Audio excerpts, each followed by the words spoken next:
All right, well, folks, welcome to our final presentation. Wow, it's been 2.5 days jam-packed with tremendous information, outstanding speakers, world-class speakers, to be quite honest, and none other than Brian Davey, who is a well-recognized leader in the Indigenous community with Anishinaabe Development Fund, is going to be our final keynote speaker this morning to wrap up Mining the Northwest. And Brian, welcome to this virtual event. Thank you for joining us today, and we look forward to a great presentation. The floor is yours, sir. Thank you for inviting me, Kevin, and good morning, everyone. So I'm in between now and your lunch, so I'll keep it to the 30 minutes that I was given. So the question I have was guidelines to working with Indigenous business. What are the guidelines? And it's a hard one to think through, but I'll try to use my 30 years of experience to consolidate or bring it down to about 4 points that are important, that I think are been important for a number of years. So I'll begin by just letting you know who we are. Just if you never heard of NEDF before, NEDF is an Aboriginal financial institution. We've been in existence since 1987. There's 59 of us across the country. And our vision is Aboriginal prosperity, and our mission is to advance the well-being of Aboriginal people in Northern Ontario through business and economic development. Our coverage area, or the area that we serve, are in the NAN territory, which is Treaty number 9 and 5, and also Treaty 3, and the Robinson Superior First Nation areas. So when you look at the map there, it's about 2/3 of Ontario, so it's a fairly significant area, and it's about 88 First Nations that we look at. We have offices in Thunder Bay, and of course, well, not Thunder Bay, Fort William First Nation and Timmins, Ontario. So there are 5 things that I wanted to touch on that I think are important. The first, of course, is you wouldn't think it's very, very simple, but it means a lot when you come to, if you're a non-Indigenous business wanting to work with First Nation communities or other Indigenous businesses here in Northern Ontario. And that begins by participating in networks and events that exposes your company to Indigenous businesses. And when I say networks, I think of places like the Anishinaabe Business Professional Association. Although the name in itself will suggest it's just Indigenous exclusive, it's not. We have members that are non-Indigenous, and it's an excellent association to be involved in because it gives you an opportunity to learn about other Indigenous business which are members of the association. And also we have NEDF, which is a good place to call if you need information on other Indigenous businesses. We've been, I think, close to 54 million in dispersed loans to various Indigenous businesses. So we have a fairly good idea on the different types of businesses that are out there. And we would be pleased to, give you the contact information so you can meet up with these businesses if you wish to have further business discussions on a potential opportunity. So, and of course, we have our events that come up. Every year we have the national, not the national, we have the NEDF Business Awards. And I don't have the exact dates, but perhaps someone can put that in the chat and the location. I believe it's at the Valhalla Inn this year, or next year, I should say, 2022.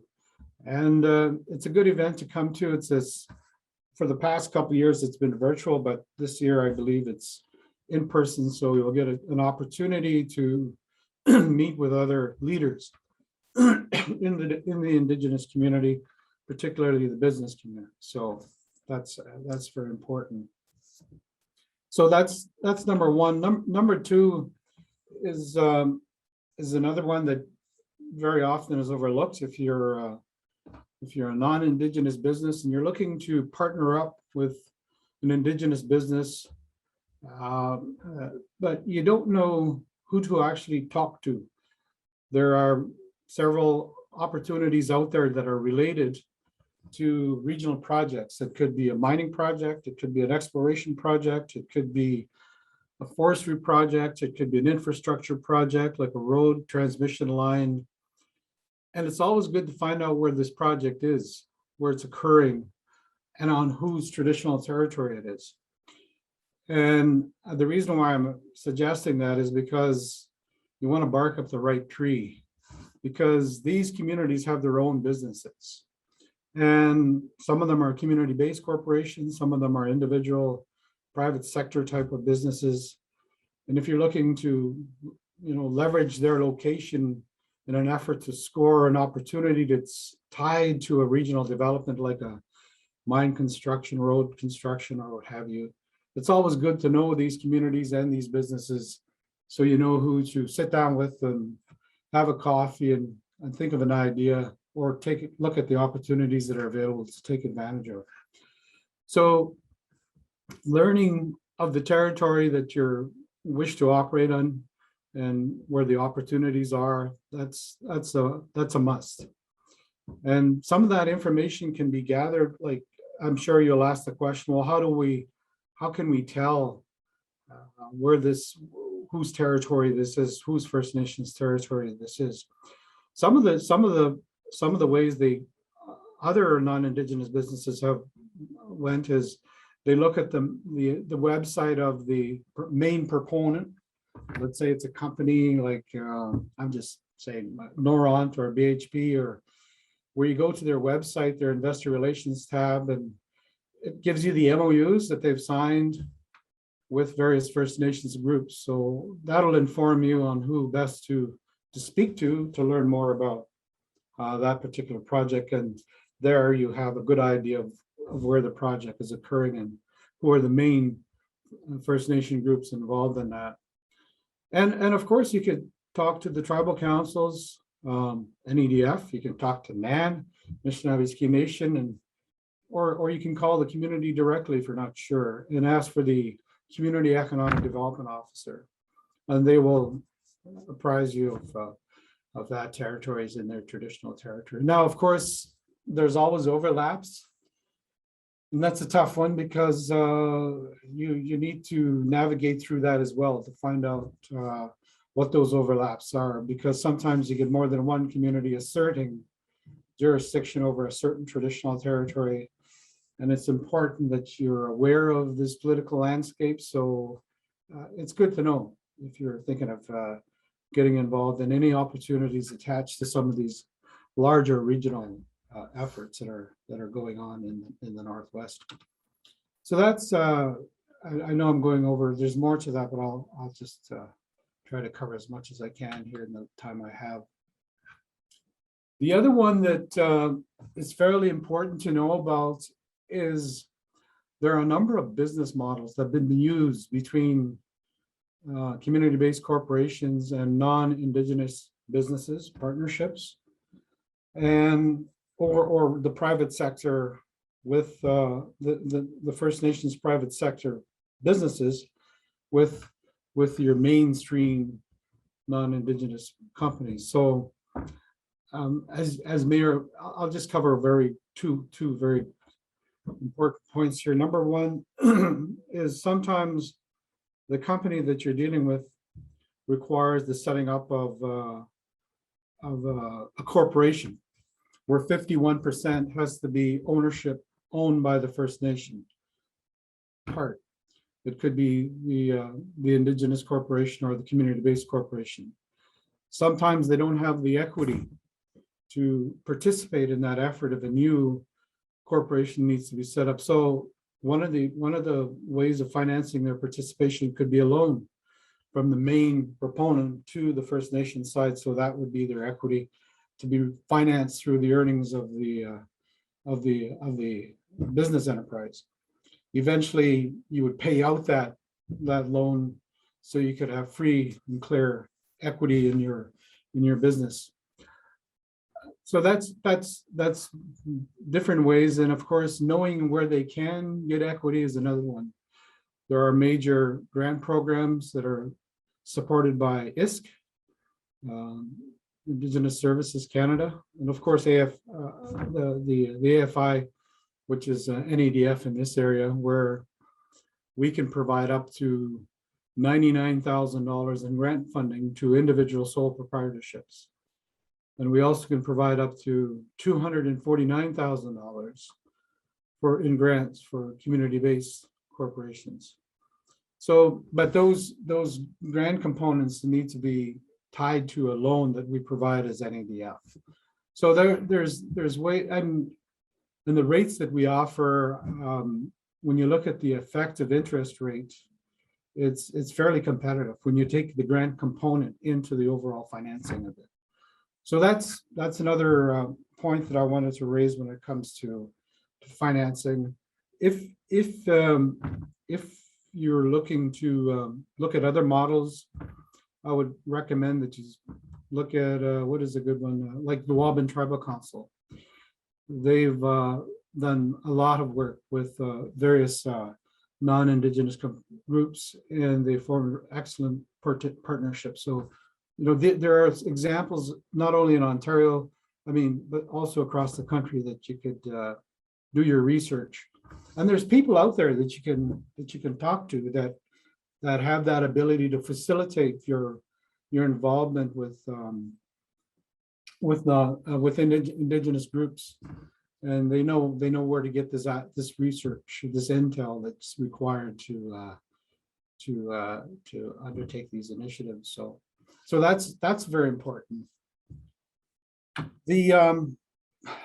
Now, one thing that I wanted to touch on here is when dealing with communities or trying to find out where you're trying to leverage your position as a company, as a non-native company that has the capacity or the wherewithal to take advantage of some of these opportunities related to regional projects. Here again, you need to know what tree you're barking up, because sometimes community-based corporations, which is the company that's owned by the First Nation, they get more involved in a lot of those off-reserve initiatives, business initiatives. I should also mention that you have the reserve component and you have the off-reserve component, which is the traditional territory. And of course, there's other business opportunities in the towns and cities as well, I should also mention. But it's important to know that there are private Indigenous businesses that work with other businesses that take advantage of these regional opportunities that are associated with large projects like mining, forestry, and infrastructure, and so forth. So, but what's important to know here is that there are agreements that they sign. The First Nations agreements sign these collaboration agreements or impact and benefit agreements, whatever they're called these days. I don't know what so these are agreements that are signed with the main proponent. Let's say a mining company like Noront or BHP, or that's going to be mining a particular part of a traditional territory. And in these agreements, there are business stipulations where best efforts will be given to acquire, will provide these business opportunities to the community-based corporation that's associated with those host communities. Sometimes there's more of a favor towards the private sector, not so much that they don't have the community-based corporation, or the community-based corporation is restricted to other business opportunities. So they may have an established policy like that in the community, or they may have no policy, or it's a free-for-all, and it's capitalism at its finest. So that's so these are some of the things you have to navigate when you're trying to find out how to take advantage of the market or the unfolding market that's about to occur in those particular areas related to the economic forestry sector, mining, and exploration and infrastructure. So know the difference between community-based corporations and private Indigenous businesses. Find out where the preference is being provided and get to know that landscape. And then finally, I think it's very important that we get involved as a sponsor at some point, because it only gets your name out there. And if you have a First Nation liaison officer, use that person as the face to your promotional initiative. And there are many activities that happen in the communities, particularly in the summertime, where they have various events. Could be recreational events, could be tournaments, could be even a winter hockey tournaments, what have you. It could be a school trip, an educational undertaking of some sort. That get your name out there and be a sponsor, participate in these events. It could be in town as well. And then people will get to know you, and it makes it a lot easier when you're being met for the first time, that they already have some sense of who you are and where you came from, where you've been operating. And they'll learn about you. They'll go out there and they'll try to learn as much as they can, and before they meet you. So there's a lot of room. There's a lot of room for business integration. What I mean by that is people coming together from all sides: Aboriginal, Indigenous, non-Indigenous. There's a lot of opportunity. It's not a scarcity problem. There's the opportunities there to take advantage of it, and where everybody's a willing partner. It's just trying to find the right ones to work together and know where you're operating. With that, I'll end there. Here's our contact information if you wish to contact us, and I'll just stop there and turn it back over to Kevin and see if there's any questions. Thank you very much.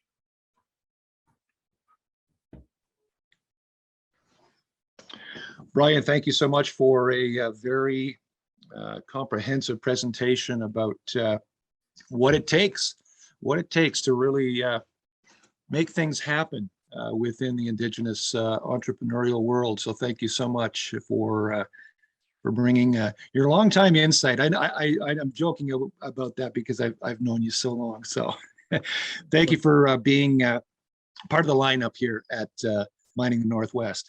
So folks, we've got a great group here. This is our final presentation. This is your last opportunity to ask questions about the topics that Brian shared with us this morning. So if you have any questions, please tap them in, type them. I said tap them.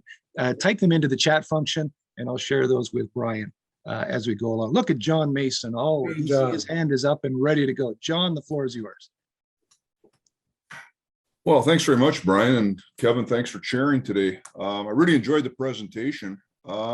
Just wondering, Brian, from the NEDF side on the trends with respect to loans dispersed, are you, I realize this is confidential realm, but in terms of general trends, I just wonder if you could speak to what trends you're seeing coming forward with Indigenous businesses. Is there a focus on exploration, development, construction, the infrastructure side, maybe the operational side? Are you seeing certain trends that are coming at us? There's still a lot of the same. We get a lot of retail, we get accommodation, we got transportation. Obviously, we're getting more that are related to mining in the last, I would say, 15 years. So, but overall, they're the same area, and the loans are getting a lot larger. We're limited in what we can, our capacity is limited in what we can do, and the trend is they're getting larger. So we're being asked to get more involved in bringing in other folks in the investing. So another trend I forgot to mention was we're getting asked by investors is what's the entry point? How do we, I'm talking about passive investment. And so that's an interesting new development, and because they think there's opportunities here, and if there's a preferred return that makes sense to them, they'll get involved. Very good. Thank you for that. Thank you, John. Okay, so we do have a question here on the floor. Brian, let's have to scroll up a little bit. Brian from Sarah, can you please provide us with a leading example of a joint partnership where a non-Indigenous firm made a loan to Indigenous business for equity ownership? What kind of relationship does this partnership structure generate? For example, trust on a deeper level, and what is the level of reciprocal learning and governance that is required? For example, what does the Indigenous partner teach the non-Indigenous partner, and vice versa? There's a mouthful. That's a big question. Thank you, Sarah. There's a whole pile of questions in there. The best way to really answer that question is to go right to the, who can I give you? Go to Jason Batiste. Call Jason Batiste up at Waban Tribal Council. And he's going to give you details on some of those better examples. Some of the names I cannot, I mean, there's confidentiality involved in some of these businesses, but some of them are public.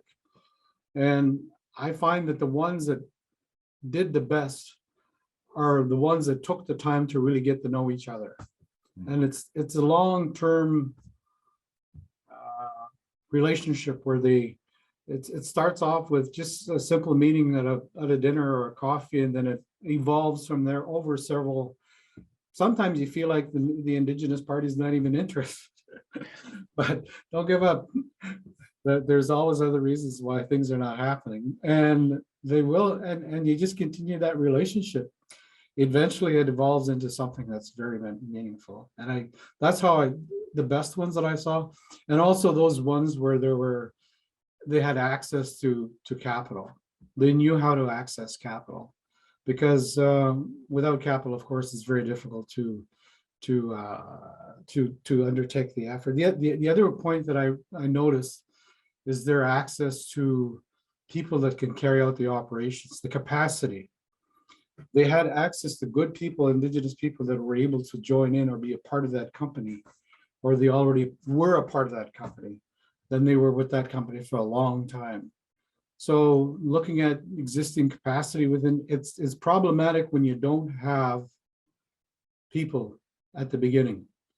And sometimes you get into these revenue sharing agreements where you get paid a commission like 10% for scoring this contract. And that doesn't do very much for improving the capacity that you have. So those are some trends that I noticed in some of the better deals that are out there. Thank you. Brian, I think your point is well taken about getting together and starting a conversation face to face rather than email correspondence or lobbing an inquiry at somebody and sort of the crossed finger theory, hoping that they get back to you. I think there's an old saying that revolves around trust, that we all have a sixth sense. So when you're sitting down with somebody, you know immediately whether or not you can trust an individual. Quite often we'll have encounters with people and you'll say, hey, you know what? I don't know what it is about that guy, or that person. I think I like them. And the opposite is true. You can sit down with somebody and you know immediately. Your spider senses will tell you, your gut instinct will tell you that this is somebody you either want to be in business with and want to pursue a relationship or not. Is that a fair assessment as well? That's a fair assessment, a real good assessment. The other point I wanted to draw on there, though, you just reminded me, is the governance component of it. Yes, getting together and talking with each other and building that relationship, but also getting a good understanding of how that community or that chief and council operates from a governance perspective, meaning are there to support the private enterprise, and do they interfere or not, or all that information needs to be compiled in your own effort to try and see what's best for your overall undertaking. So very important. And as each chief and council is elected, they tend to execute their own mandate, if you will, as they see it, from the support from the people that elected them to lead their community. So that can change as well. That can evolve. So it can change from one term to the next, depending on the makeup of chief and council. So it's a point very, very well taken. So folks, we have one comment from our pod from CCAB. just wanting to know about how well CCAB, the Canadian Council of Aboriginal Business, is known throughout Northern Ontario. Brian, I'm guessing you've heard of the organization as well. Well, it's a great organization. I think they've done wonderful work throughout the country, and not just in Northern Ontario. And I think there was a few areas where we did partner up to put together on events and so forth. So anybody that wants to seek out information on any of the points that I've just raised here, yeah, so they would be ideal as well to consult and learn more. If they don't know, they'll know, who to point to as well. So another great organization for sure. Outstanding. Brian, thank you so much for being our final keynote speaker. Great way to end the speaker session of Mining the Northwest. It's been a real jam-packed couple of days, 2.5 days of just nonstop world-class presenters and world-class information. So thank you for being a part of Mining the Northwest. Thank you. It was my pleasure. Take care. All right, folks, that wraps it all up for our final presentation.